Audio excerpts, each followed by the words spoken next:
Justice. So, spoilers for everything Star Wars leading up to and including this episode. This was an episode I absolutely loved, and let's dive right in. So, yeah, I'm starting to wonder if every single episode is just gonna open with May, paying some, disadvantaged person to help her carry out. Seriously though, I am quite liking, and that's again, like I talked about in my video on the first episode, very noir to have this kind of, because it's a pretty messed up kind of method. This kid is not going to be super happy when they realize that they helped, get a Jedi killed. And just real quick, something I somehow neglected to mention in my video on the first episode. I'm really loving the lighting, very, very noir with these kind of dingy. Yeah, I mentioned that you have locations like that, but you have just a little bit of light coming in through windows in a way that is very noir. So let's see, we meet the... Right, very, very cool with, I think, did they call him Torben? The guy who's, like, floating and, like, yeah, basically in a force field, has been there for 10 years. Completely immobile, which is sometimes how I feel like I've been when I wake up in the morning. And, yeah, he doesn't have to move at all to win that first fight, which I've never been in a physical fight like that, but I have been in at least one, quote-unquote fight where someone desperately wanted me to engage in a fight with them, and I just refused, and seeing them walk off in a huff, because there was no reason to fight, they just wanted a fight, that was hilarious. That is a very treasured memory for me personally. Let's see, we meet, I did not catch his name, but the guy who, like, makes poisons, and, again, not the biggest fan of these, MCU jokes of, like, oh, I had to do something while, I was waiting for you, although the character, like, explicitly getting drunk and, like, I guess having somewhat of a hangover, that is fairly mature for a franchise that, there's some mature stuff in a lot of Star Wars, but, recent years they've been basically trying to cater specifically to kids. And yeah, I get, kids are maybe not going to pick up on, they're not going to know exactly that that's what happened, but still. But yeah, it goes from him, oh, he got drunk, and then we see him, like, make this poison. I will say, when he started saying, everyone has a weakness, I thought he was gonna go, like, and yours is your sister, or something like that, and turn on her, but yeah. Let's see, obviously I don't mind the fact that Yorb was, like, shown up by a girl, I think that's perfectly fine, and frankly, we do need to, we men need to get better at listening to women, accepting their ideas, and her idea was better. I just don't think it was necessary to have this whole thing, again, very MCU joke, which, again, I do love the MCU. I wish that this didn't do quite as many concessions. I wish it was a little closer to something like Andor, not necessarily an overall tone, but just this thing of, like, let's go for something really mature and not feel like we have to jingle keys in the audience's face every 5 minutes. But yeah, very, very clever with, wearing a wire, and you also have this thing of, like, a stakeout, so stuff that we don't see the Jedi do all that much elsewhere in like live action and animation. I did think that the wearing a wire was almost, like, comically, like, over effective, like, he just immediately just says every single thing. So the poison worked, you killed the guy, and, all this stuff, which, like at the start, I thought he was gonna pick up on it and like get, closer, get her to lower her guard and then attack her. Hello, hi, you're being very weird. I get it. He didn't know that Osha was still alive, and he does realize before, he does say you look exactly like her, but yeah. Let's see. And that was also, honestly, they're near the end. I thought that was Osha trying to get, but it seems like it was May, and near the very end of the episode when, you know, yeah, I'm just gonna go with, May approaches him and says, "How could you sell me out to the Jedi?" And then he's like, "Oh, but I know where the Wookiee Jedi is." I thought that was going to turn out to have been Osha, which would be pretty funny if she managed to trick him even after he knew that there was a twin. Which is also very noir, this thing of, family secrets and such. Although I'm not sure I know of a noir where it's an outright twin. That might be more like a daytime soap thing. But yeah, let's see, what was the other thing that I wanted to say? Then you have the... yeah, that's also, yeah, it's going to be cool to see. It's not the first... There was a Wookiee youngling on Clone Wars, the Clone Wars. But I don't recall seeing an adult, Wookiee Jedi before.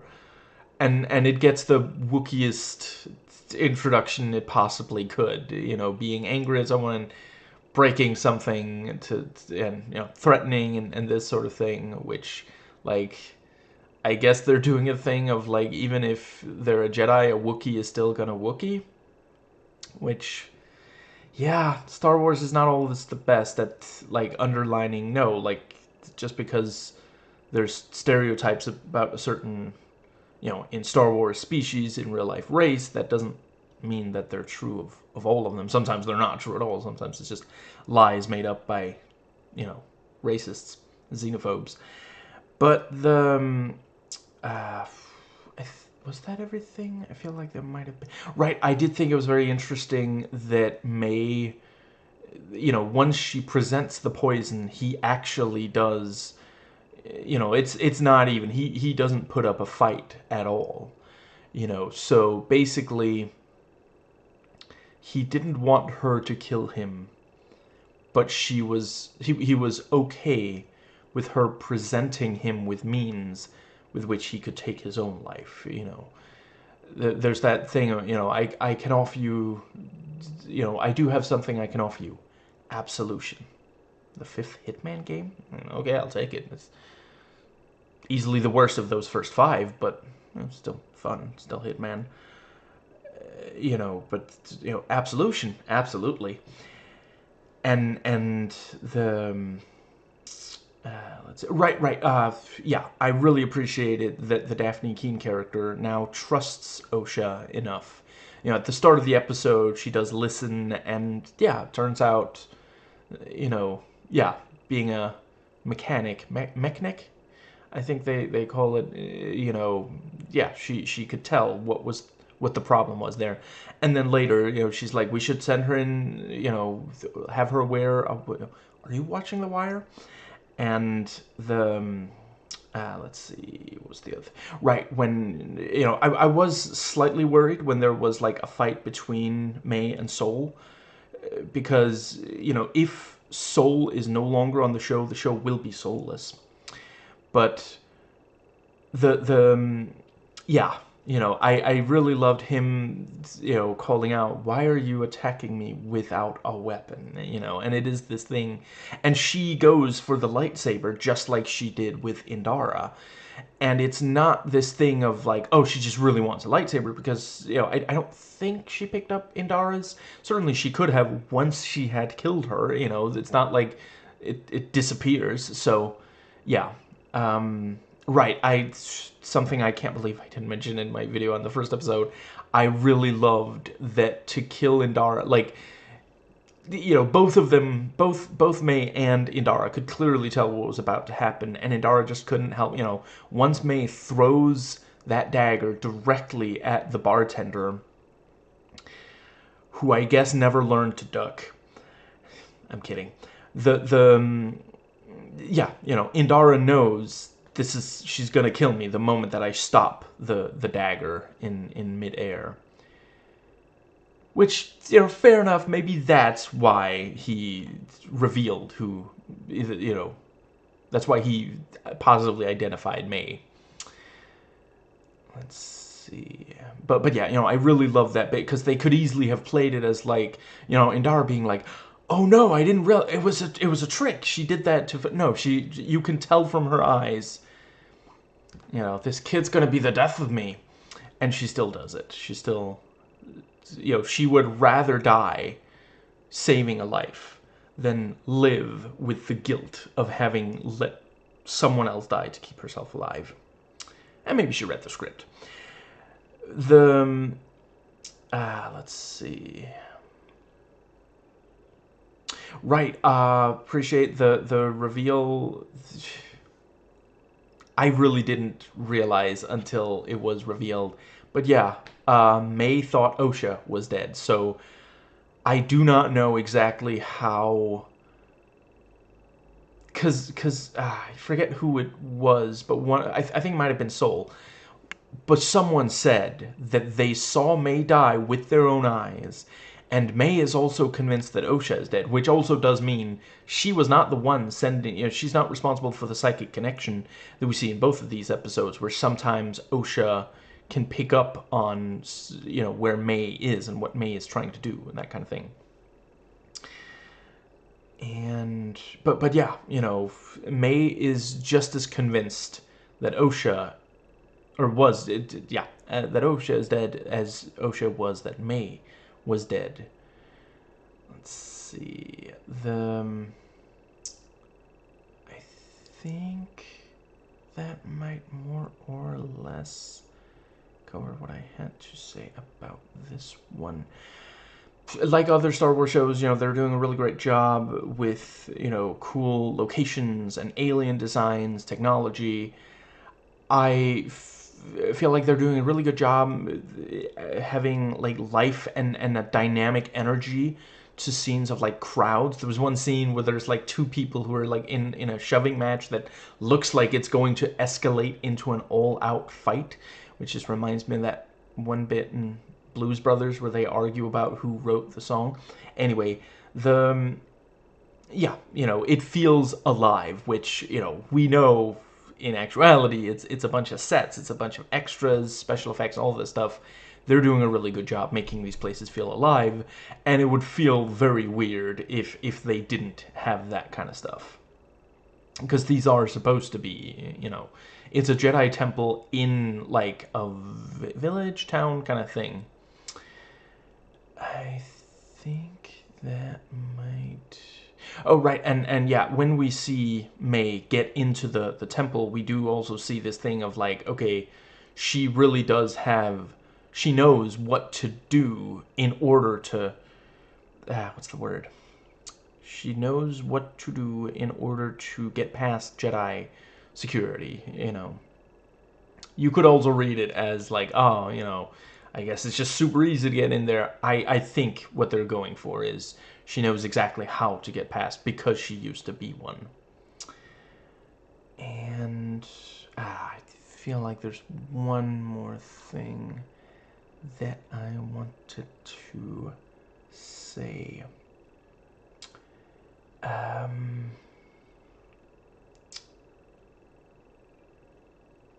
Right, yes. So, based on how competent Osha has been up to this point, which I'm sure there's going to be people saying, oh, she's a Mary Sue, even though, like, no, she had training. She definitely missed on purpose, you know, and it seems like Soul didn't, or did he see? I'm honestly not 100% certain. But yeah, she, you know, she got to a place where she could have, and it's stun, you know, it's set to stun. She intentionally misses, and May picks up on that, you know. So she, I don't, there's a couple of different options. I do not think that Osha is on board with the mission. You know, hypothetically, if that were the case, maybe she was just trying to get into a position where she could see for sure that May is still alive. Maybe that's why she's been helping the Jedi. But I don't think that's it. I think maybe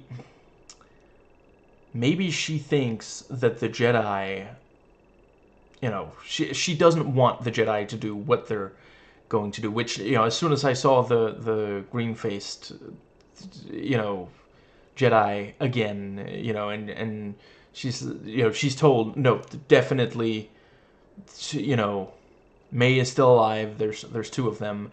I half expected her to go like, we're gonna get a 2-for-1 deal. We can take out both of them, but no. Let's see. Yeah, you know, it really does seem like they're looking to execute May for what she did, which, you know, one can understand. You know, it's she has killed, you know, she killed Indara, and I can imagine she might get like a, you know, if not for her, Torben, I think his name was, would still be alive, but certainly, you know, Indara. She killed Indara. There's, you know, the bartender's an eyewitness to that. So, and you know, in the first episode, I don't think they outright said we have to execute her. But again, I think that, you know, they're trying to avoid going entirely so far that they can't, you know, that there's no plausible deniability. But they did say, you know, we got to have a speedy trial. We got to make an example out of her, which tells me she's not just going to get, like, community service. You know, this is something more, you know, yeah. I think that might be about what I wanted to say. But yeah, really, really loving the show so far. I'm really excited to see what, yeah, the next developments, because, yeah. So, yeah, about a week from now is when I will do the video on episode 3. So, I hope to catch you then. Until then, may the Force be with you.